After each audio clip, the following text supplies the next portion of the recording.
Frações decimais. O que são frações decimais? Uma fração pode ser chamada de fração decimal quando seu denominador é uma potência de 10. Mas você lembra o que é uma potência de 10? As potências de 10. Uma potência tem uma base, tem um expoente. A gente chama de potência de 10 o resultado de uma potência que a base é 10. 10 ao quadrado, 10 ao cubo, 10 na 20ª potência. Então, todos esses resultados, 10, 1 milhão, são potências de 10. Uma fração vai ser chamada de fração decimal quando o seu denominador é uma potência de 10.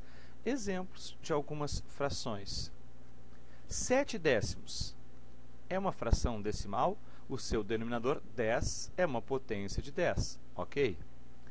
31 centésimos, seu denominador 100 é uma potência de 10, é uma fração decimal.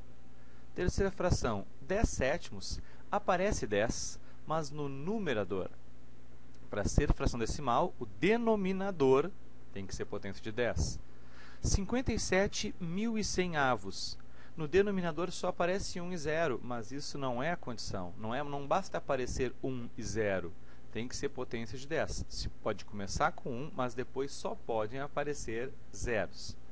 2/5, o 5 não é potência de 10. 33 vinteavos, 20 também não é potência de 10. Dessas frações que não são decimais, algumas podem se tornar, usando o princípio de equivalência. Pegamos primeiro aquela fração 2/5. 2/5, uma figura dividida em 5 partes, pegamos duas. Ela não é fração decimal, porque o seu denominador não é nem 10, nem 100, nem 1000. Mas eu consigo fazer o 5 virar 10, eu consigo dividir essa figura em 10 partes. Se eu fizer esse corte, agora eu tenho 10 pedaços e 4 deles estão pintados. Essas duas frações, 2/5 e 4 décimos, são equivalentes.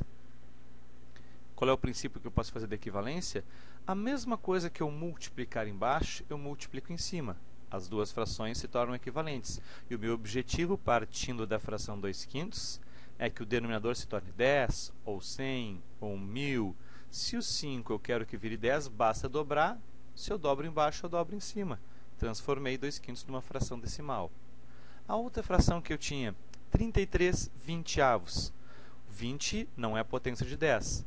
Eu consigo transformar o 20 em 10? Consigo, dividindo por 2. Mas 33 ali em cima eu não vou conseguir dividir por 2, não vai dar um resultado exato. Então, eu esqueço do 10. O próximo denominador que eu poderia tentar é 100. Eu consigo fazer o 20 multiplicado por alguma coisa chegar em 100? Consigo. Pega 100 e divide por 20, vai dar 5. Significa que eu tenho que multiplicar o denominador 20 por 5 para chegar em 100. Então, eu vou fazer a mesma coisa no numerador para essa fração ser equivalente. 165 centésimos é uma fração decimal equivalente a 33 vinteavos. Como é que eu posso representar as frações decimais? Nós temos um cubo que representa uma unidade, o número 1.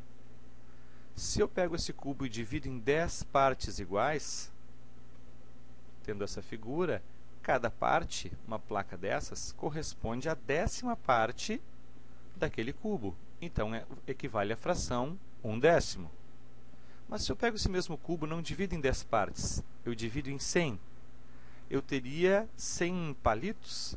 Cada palito desses vale a 100ª parte daquele cubo, fração 1/100. Eu poderia continuar, eu poderia dividir aquele cubo não em 100, mas em 1000 partes. Cada parte seria um cubinho, seria a 1000ª parte daquele cubo, representado pela fração 1 milésimo. Tomando essas representações, o que significa esse desenho que eu fiz? Essas duas placas. Se cada placa equivale a 1/10, eu tenho duas placas, então isso equivale a 2/10. Outra situação, eu tenho 3 palitos. Se cada palito representa 1/100 daquele cubo, eu tenho 3 palitos, eu tenho 3 centésimos do cubo. Nesse outro desenho, eu tenho uma placa, 2 palitos, 3 cubinhos, mas eu tenho décimos, centésimos e milésimos, tudo junto. Eu não posso usar denominadores diferentes. Se eu quero fazer uma fração, ela deve ter apenas um denominador. eu vou optar pelo menor denominador, que é o milésimo. Se eu tenho milésimo ali, eu tenho 3 cubinhos, são 3 milésimos, mas eu posso imaginar que aqueles palitos e aquela placa, eu posso imaginá-los também em cubinhos. Eu tenho então 3 milésimos, cada palito vale 10 milésimos, eu tenho mais 20, e essa placa vale 100 milésimos. Então eu tenho um total 123 milésimos.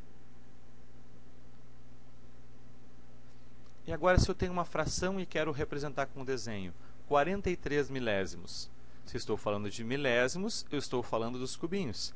Eu precisaria desenhar 43 cubinhos. 1, 2, 3, mas vai dar muito trabalho. Tem uma maneira mais econômica do que encher isso aqui de cubinhos.